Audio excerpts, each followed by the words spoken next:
do you handle real estate in a will / probate / death? Well, I can only talk to you about what happens in North Carolina, and specifically here in Cabarrus County where I serve, because obviously the laws are different everywhere. So before we dive into this video, just tuck into the asterisks in your mind that you should verify wherever you are. And I can also help in Mecklenburg County, Union County, Gaston County, Iredell, and Rowan. Don't stress out, but generally I'm going to be most helpful where I know the people at the courthouse. Hey ladies, love y'all. So I took a class and I sponsored it called the Certified Probate Specialist. In fact, the 45 of us are now the first ones in North Carolina because we love learning new things in real estate that can allow us to be better servants of the people. And especially when you're talking about a really painful side of real estate like probate, there's no joking. When somebody passes, the stress levels kick out to next level, because not only are you trying to figure out which funeral home to hire, and then you've got to get copies of death certificates, and then you start realizing that there's still bills on the real estate, that mortgage is still due, the utilities are still on, you've got to have insurance, and then you've got to find that worthless grandson who's incarcerated. I mean, and no offense, but he's going to have to sign things too.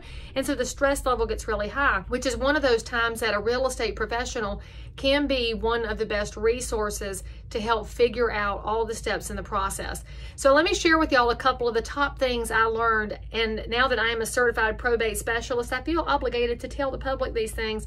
So the first thing you should know is that probate records are public. Now, I didn't know that because I do read the Independent Tribune, but I don't usually look for filings of people's estates and wills and such. But probate files are public. Now, there is one way to keep your information from being out there, and that's by using a living trust. Now, full stop, I'm not an attorney here or a financial advisor, although I used to be one, but I'm not anymore. What I want you to know is that if you're looking at the concept of putting your real estate into some kind of a trust, you definitely want to lean on your team of an estate attorney and somebody who understands the financials. If you don't know somebody, I do, so we'll be your whole little team right here. But when you start realizing that can keep your records private, that might be one big reason that you look at a living trust beyond some of the tax benefits and beyond another one of the realities, which is that the terms of that living trust can be changed or modified after it's created.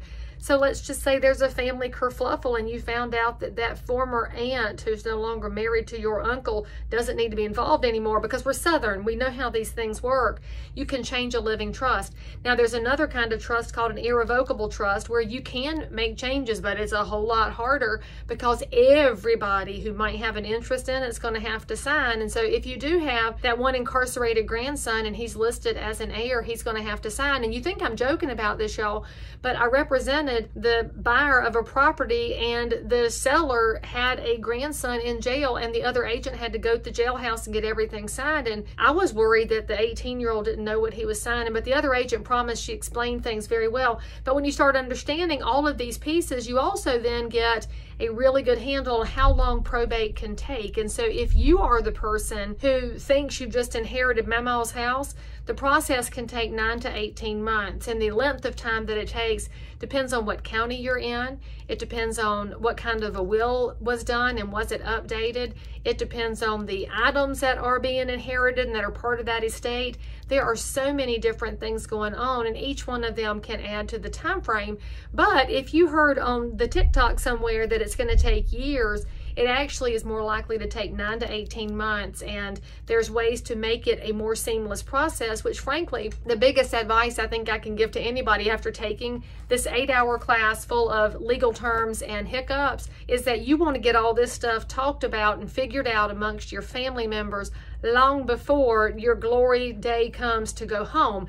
And so when you figure all of this out, you're actually leaving less of a burden on the heirs of your property, and you're also taking care of your community, because let's point that out too. When Mama passes, if it takes some several years for the estate to get handled, the house might fall into disrepair or decay, and that's not good for the neighborhood or frankly for the value of that asset, even if you want to let your cousin's son move in for a little while. So what is the realtor's job? job here. Well, the job for the realtor starts now while you're watching this video. Hey, what's up? You should come make an appointment to figure out what are all the steps involved. How do you prepare properly? You might just call me and say, I need that estate attorney or that financial advisor, and I'll hook you up so that you can go have those conversations in private and make sure that you're putting together the best plan possible to maximize what you've saved for, because real estate for most people, y'all, that's their primary savings vehicle. They don't have a lot of stocks and bonds. They don't have giant savings accounts. They don't have Rolex or Rollies. I think the young people call them Rollies. They don't have all those other things.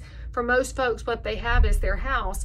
And so if you want to make sure that you're protecting that asset for your lifetime and for what it can bring to your family, I mean, let me just digress here for a second. We're in an era right now of really low inventory. And so if Mama passes, she'd probably like one of the grands to be able to inherit that house. So you want to get everything done in advance so that the next generation has a chance at home ownership too.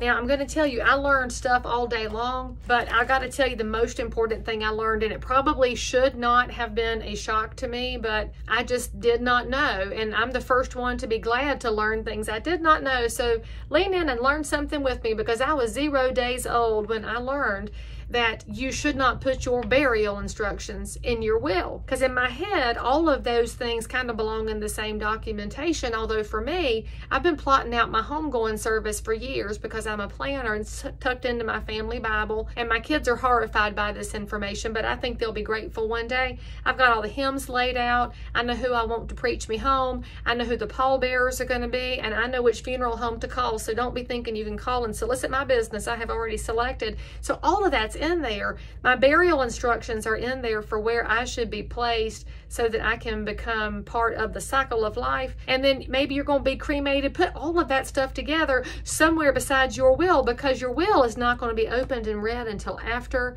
you have gone home and the burial has taken place. And I guess logically I should have thought my way through it, but I didn't. So since I learned it, congratulations, you can learn it with me. So for all of y'all who are planners, make sure that that plan is somewhere besides in your will, or else your family's going to read it after and say, well, thanks a lot, Mom. And you don't want to irritate them after the fact, because they should still be grieving. They should be very distraught that you're gone, instead of irritated that you put the burial instructions in the will. So if you have questions about how to handle your real estate before you go to the great beyond, and then after, I'll help your family after, you just call me and I'll help. And if you're in a county or a state somewhere else and you want to take this class, shoot me a note and I'll connect you to the owner and the instructor of the class. That will be Buddy West, and then G. Dunstan helped him build it as well. They would love to bring it to your area, and it makes great sense. If we want to make real estate stronger for the future, then each of us has an obligation to make ourselves stronger along the way, so that when somebody calls us, we're able to serve.